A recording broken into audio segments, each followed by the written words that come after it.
Have you ever heard of Matru? It's a massive volcano in Argentina, a place of stark, desolate beauty. But hidden within its volcanic rock and ancient lava flows is a legend as fiery as the mountain itself. The legend of the volcano treasure and its deadly curse.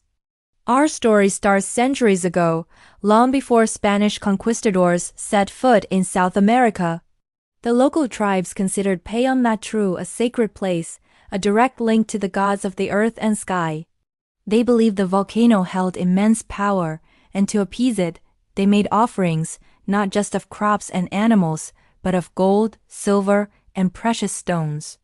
Shamans would perform secret rituals, placing these treasures deep within the volcano's hidden caves and crevices, believing this would ensure the mountain's slumber and protect their people. This collection of sacred offerings became known as the volcano treasure. But this wasn't just any treasure. It was guarded by a powerful curse. The shamans, fearing greed would one day lead outsiders to defile their sacred site, wove a dark spell. They declared that anyone who dared to steal the treasure for personal gain would face the volcano's wrath. The mountain itself would become their enemy. They would be plagued by misfortune, haunted by strange illnesses, and their lives would end in tragedy, their ill-gotten wealth turning to ash in their hands. For generations, the secret of the treasure was passed down orally, a whispered warning among the tribes. The location was known only to a select few, and the curse was a powerful deterrent. The mountain slept, and the treasure remained untouched. Then, everything changed. In the 16th century, the Spanish arrived, driven by an insatiable hunger for gold. They heard whispers of El Dorado, a city of gold, and their search led them to every corner of the continent, including the desolate plains surrounding Matru. Local people were captured and interrogated. Under duress, some broke their silence and spoke of the sacred offerings hidden within the fiery mountain.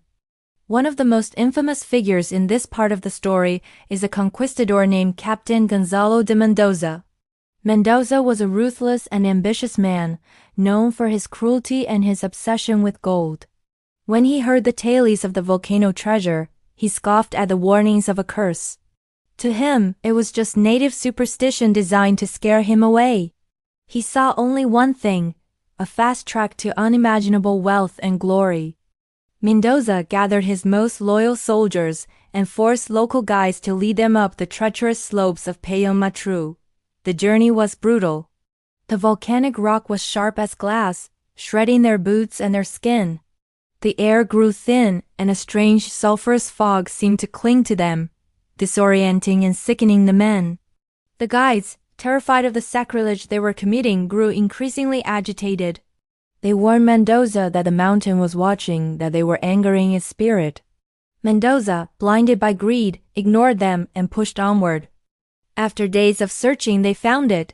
Tucked away in a deep, dark cavern, accessible only through a narrow fissure in the rock, was the treasure. It was more magnificent than they could have imagined. Piles of intricate gold jewelry, silver statues, and uncut emeralds glittered in the faint light of their torches. It was a king's ransom, a fortune beyond their wildest dreams. The soldiers, forgetting their fear and exhaustion, let out a cheer. They began stuffing their bags with the precious artifacts, their laughter echoing eerily in the sacred cavern. Mendoza stood back, a triumphant smile on his face. He had done it. He had defied the native gods and claimed their prize. But as his men celebrated, one of the local guides fell to his knees, chanting in a low, mournful tone. He was begging the mountain for forgiveness. This is where the curse began to manifest. As they made their way back down the volcano, a sudden violent tremor shook the ground, sending rocks and debris tumbling down around them. It wasn't a full eruption, but a clear, angry warning. One of Mendoza's men was struck by a falling boulder and was lost. Panic set in. The easy descent they had anticipated turned into a desperate scramble for survival. When they finally reached the base of the mountain, their relief was short-lived. A mysterious illness began to spread through the group. It started with a high fever and delirium, followed by painful sores that covered their bodies. The local healers had never seen anything like it, and were powerless to help. One by one, Mendoza's men succumbed to the agonizing sickness, their stolen gold offering them no comfort. Mendoza himself seemed immune at first, which only fueled his arrogance. He believed he was chosen, that the treasure was his destiny. He made it back to a Spanish settlement, his bags heavy with gold, but his soul heavy with the loss of his men.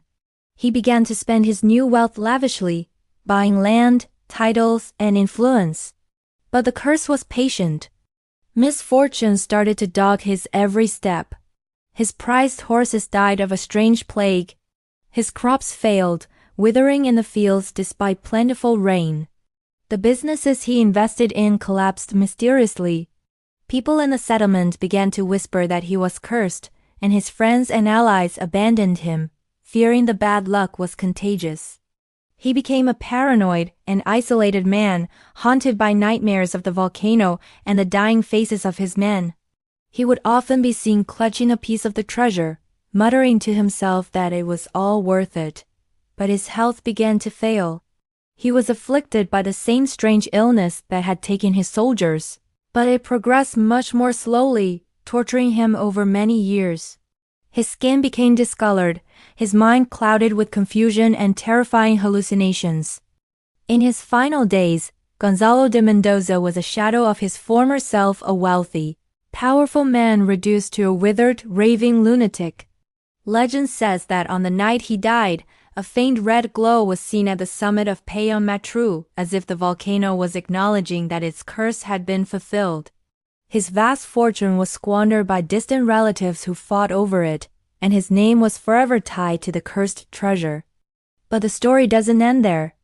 Over the centuries, others have been tempted by the legend. In the early 20th century, a group of European adventurers, equipped with modern tools and a healthy dose of skepticism, decided to try their luck. They dismissed the story of Mendoza as a fanciful tale.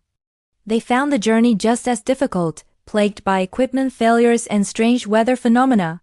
One member of the expedition vanished without a trace during a sudden localized dust storm that seemed to appear out of nowhere. Shaken, the rest of the team pressed on, eventually finding a different, smaller cavern that still held a few remaining artifacts missed by Mendoza. Elated by their discovery, they packed up the items and began their descent. But like Mendoza's party, their luck turned.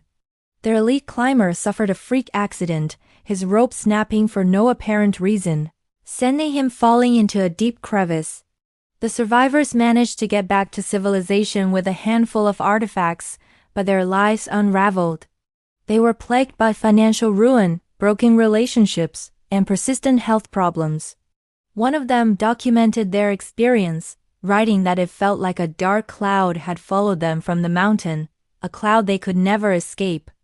Even today, the area around Payon Matru is sparsely populated. Locals keep their distance, respecting the power of the mountain and its legend. They say that on quiet nights, you can still hear the faint whispers of the wind carrying the warnings of the ancient shamans.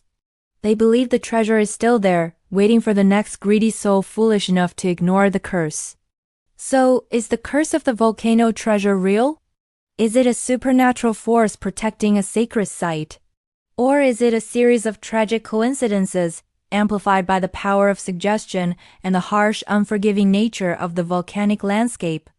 Perhaps the curse is simply the mountain's natural defense, the treacherous terrain, the unpredictable weather, the toxic gases. Or maybe, just maybe, some places are meant to be left alone, their secrets kept forever. One thing is certain.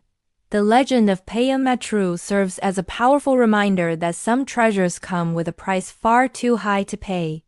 What do you think? Is it a real curse or just a collection of spooky stories? Let me know in the comments below. Thanks for watching, and if you enjoyed this journey into the unknown, don't forget to like, subscribe, and hit that notification bell for more tales of mystery and legend. See you next time.